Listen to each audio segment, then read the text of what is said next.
অনেকদিন ধরেই হাসবেন্ডের কাছে বায়না করছিলাম এই ছোট ছোট মাছগুলো খাওয়ার জন্য। বর্ষার দিনে এই ছোট ছোট মাছ খেতে কার না ভালো লাগে তোমরাই বলো। এখানে পাওয়া যাচ্ছিল না, সেই কারণে হাসবেন্ডও নিয়ে আসতে পারছিল না। অনেকদিন পর হাসবেন্ড অনেক দূর থেকে আমার জন্য কিন্তু এই ছোট ছোট মাছগুলো নিয়ে এসেছে। বউয়ের বায়না তো মেটাতেই হবে, তাই না বলো?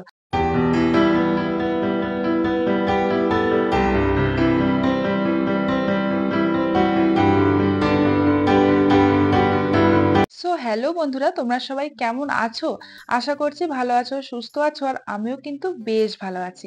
আবারও একটি নতুন ব্লগে তোমাদেরকে জানাই অনেক অনেক ওয়েলকাম এবং ভালোবাসা। জানো তো বন্ধুরা, যখন আমি বাড়িতে ছিলাম এই ছোট ছোট মাছ কিন্তু রোজই আমাদের রান্না হতো। তো এখানে তো পাওয়া যায় না, তো সেই জন্য আমার এতই খেতে ইচ্ছে করছিল যে কি আর বলবো। এখানে তো মাছ পাওয়া যায় কিন্তু বড় বড় মাছগুলো পাওয়া যায়। তো হাজবেন্ডকে রোজই বলতাম আমার না ছোট মাছ খেতে ভীষণ ইচ্ছে করছে। সেই জন্যই আমার হাসবেন্ড কিন্তু অনেক দূর থেকে এই মাছগুলো নিয়ে এসছে। অনেক দূর বলতে একজন আর কি আমাদের ওখানেই বাড়ি, সে গেছিল ছুটিতে। তো তাকে আমার হাসবেন্ড বলেছিল যে এর ছোট ছোট মাছগুলো কিনে নিয়ে আসতে। তো সে কিনে ভেজে আবার নিয়ে এসছে, কারণ কাঁচা তো নিয়ে আসা যাবে না, আনতে আনতে খারাপ হয়ে যাবে। তো সেজন্য সে কিন্তু ভেজে নিয়ে এসছে। বন্ধুরা, আজকে তো আমি খুবই খুশি, মানে মাছ দেখে আমি খুবই খুশি হয়ে গেছিলাম। তো সেই কারণে খুবই মনের মধ্যে খুশি নিয়ে রান্নাটা করছি। তো কি দিয়ে রান্না করছি দেখো, এটা হচ্ছে কাঁঠালের যে বীজগুলো, তো সেগুলো। তো কাঁঠালের বীজগুলো আমি রেখেছিলাম মাছ দিয়েই খাওয়ার জন্য।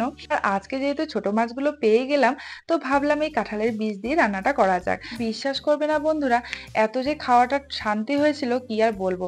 তোমরা কারা কারা এই কাঁঠালের বীজ দিয়ে মাছের সবজি খেতে পছন্দ করো অবশ্যই কিন্তু কমেন্টে জানাবে। আমার তো ভীষণ ভালো লাগে আর খুবই মানে শান্তি করে আজকে খাওয়াটা খেয়েছিলাম। দেখো বন্ধুরা, রান্না কিন্তু আমার একদমই কমপ্লিট, এখন আছে ঢেলে নিচ্ছি সবজিটা। আর তোমরা তো দেখে বুঝতেই পারছো এতটা খেয়ে টেস্ট হয়েছিল বন্ধুরা, কি আর বলবো তোমাদেরকে।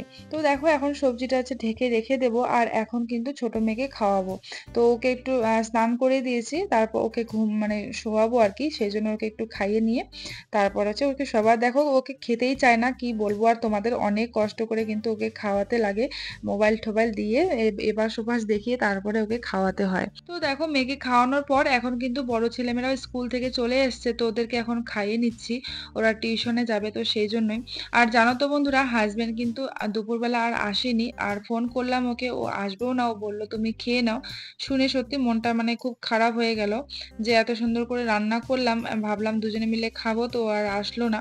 তো সেই জন্য দেখো আমি খাওয়া দাওয়া করার পর একটু রেস্ট নিয়ে এখন দেখো বিকেলবেলা একটু বাইরে গেছিলাম নিচে মেয়েকে নিয়ে। তো তোমরা তো দেখতেই পেলে মেয়ে হচ্ছে ঘুরছিল দিদির সঙ্গে, আর আমরা একটু এখানে বসে আর কি আড্ডা দিচ্ছিলাম। তো বন্ধুরা, চলো আজকে ভিডিওটি এখানেই এন্ড করে দিচ্ছি।